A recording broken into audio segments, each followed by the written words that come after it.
गावातील अवैध दारू विक्रीविरोधात बातमी प्रसिद्ध केल्याच्या रागातून पत्रकाराचं अपहरण करण्याचा धक्कादायक प्रयत्न झाला। पत्रकाराला जीवे मारण्याची धमकी देण्यात आली, मात्र कुटुंबीय आणि ग्रामस्थांनी वेळीच धाव घेतल्याने मोठा अनर्थ टाळला। ही संपूर्ण घटना मोबाईलमध्ये कैद झाली आहे।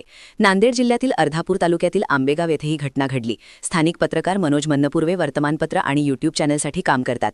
24 मार्चला त्यांनी गावातील अवैध दारू विक्रीविरोधात ग्रामस्थांचा रोष अशा मथल्याखाली बातमी प्रकाशित केली होती। याचा राग मनात धरून काल रात्री 8 जण 4 दुचाकींवर आंबेगावमध्ये आले। त्यांनी मनोज मन्नपूर्वे यांना घराबाहेर बोलावले, शिवीगाळ आणि मारहाण करत जबरदस्तीने दुचाकीवर बसवण्याचा प्रयत्न केला। आमच्या गावातील अवैध धंद्याची बातमी का टाकली, गावात ढवळाढवळ करायची नाही अशी धमकी देण्यात आली। मन्नपूर्वे यांनी आरडाओरड केल्याने त्यांची पत्नी लक्ष्मी मन्नपूर्वे आणि ग्रामस्थ धावून आले, त्यामुळे अपहरणकर्ते पळून गेले। एका ग्रामस्थाने संपूर्ण घटना मोबाईलमध्ये रेकॉर्ड केली।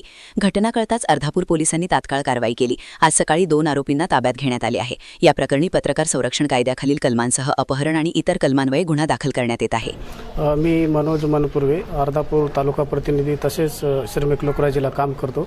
तसंच एका वर्तवाहिनीला एका सिटी न्यूज म्हणून प्रसार माध्यम आहे यूट्यूबवर, त्या पण वर्तवाहिनीला मी काम करतो। आणि मी काल 24 रोजी कालच्या 24 मार्च रोजी मी एक बातमी प्रसारित केली होती, डीजे बंद आणि लहानमध्ये दारू विषयावर रोष व्यक्त म्हणून गायकवाड्याचा कायम आहे, ही बातमी छापली होती।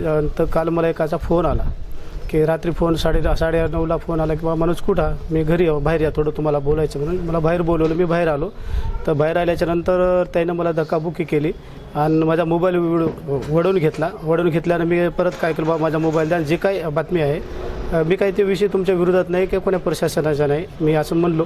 तर त्याने माझ्या पाठीशी पळाले, मी हाताला धरले आणि मी पळून गेलो। गावातल्या गलीमध्ये गेलो, गलीमधून त्यानं मला गलीतून उचलून आणलं, परत गाडीवर बसवलं आणि आरडाओरडा केला। माझ्या घरचे कुटुंब आले, गावकरी आले।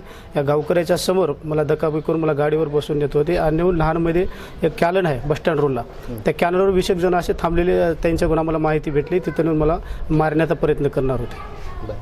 आता काय मागणी आहे, काय आता माझी अशीच मागणी आहे सर, मी यासारखे असे अनेक पत्रकार आहेत, मी चांगल्या पद्धतीने काम ग्रामीण भागामध्ये कामं करतात, यांनावर असे अन्याय अत्याचार असे होत असल्यानं खरंच पत्रकारिता आम्ही काय कशा पद्धतीने करावी आणि पत्रकाराला कुठेतरी शासनानं न्याय मिळवून देण्याचं काम करा आणि त्या गुन्हेगारावर योग्य ते कारवाई करावी। असेच 4 ते 5 जण होते, 4 गाड्या आल्या त्या आणि दोनदा मला गाडीवर उचलून गाडीवर बसवलं, तर मी अजून पुढे मारून बाजूला निघालो। कुटुंब आणि गावकऱ्यामुळे मी वाचलो सर। या प्रकरणी अर्धापूर येथील पत्रकार मनोज मन्नापुरे यांनी त्यांच्यासोबत जी घटना घडली याबाबत येऊन मला सर्वस्वी कथन सांगितलेलं आहे।